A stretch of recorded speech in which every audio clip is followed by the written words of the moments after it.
So everybody knows that the new Dragon Ball game is supposed to be coming out a little bit later this year, and it's supposed to be a continuation of, I guess, the Budokai Tenkaichi series. And honestly, a lot of people are excited. Like the graphics look beautiful, the gameplay is breathtaking. Um, the visuals remind me a lot of fighters, and we do know it's supposed to be coming out for the PS5, Xbox Series X, and Microsoft Windows.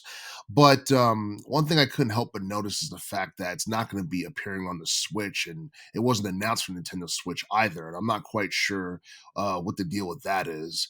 But I mean, you would think that like this would be a thing for the Switch console, considering how many units it's sold. I mean, the Switch console is like one of the best selling game systems in the past couple of years behind the PlayStation 4.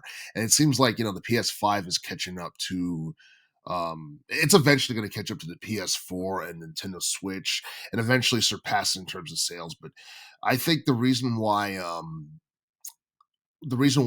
Sparking Zero's not come to the Switch consoles because it's supposed to be utilizing the Unreal Engine 5, and I'm not quite sure whether or not the Switch console can run that. And we do know that Nintendo's supposed to be revealing their next generation game system. At least that's what's expected to happen a little bit later this year. But I don't think anything has been set in stone, and nothing's been like really confirmed by Nintendo because they're trying to keep everything a secret. But I wouldn't be surprised if the Switch 2 or whatever Nintendo's going to call it will be able to run the Unreal Engine 5 because when it comes down to game systems, for the most part, it seems like Nintendo has always been overshadowed and outdone by Sony and by Microsoft for the most part. And also, Nintendo, even though you get third party games on the Switch console here and there, it's not as big they're not as big on third party games as Sony and Microsoft. And it seems like Sony and Microsoft, they're probably going to be relying more on like first party IPs in the future to bring in more, profits and stuff like that. But, but yeah, I mean, it doesn't seem like we're getting the Sparking Zero game for the Switch console. And I can't recall too many old DBZ games in the 2000s being on like Wii or anything like that. I think there were a couple for like GameCube, but for the most part, people didn't buy Nintendo consoles back in the day to play Dragon Ball Z. They bought PlayStation and Xbox consoles, mainly PlayStation consoles to do that because the PS2 had damn near everything. And I do feel like the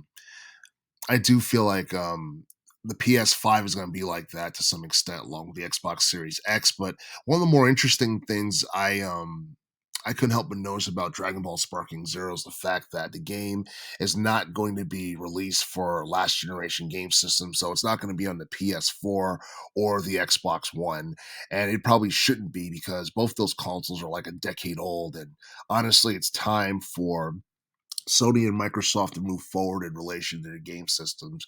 But I'm pretty sure like Dragon Ball Sparking Zero is gonna be one of those games that I'm not quite sure if it's gonna surpass fighters in terms of popularity, but I can easily see it being better than Dragon Ball Z Kakarot from 2020 for the most part. But aside from the gameplay and all that stuff, there's not too much that we know about the game, and hopefully we'll get a release date for Dragon Ball Sparking Zero sometime in the near future.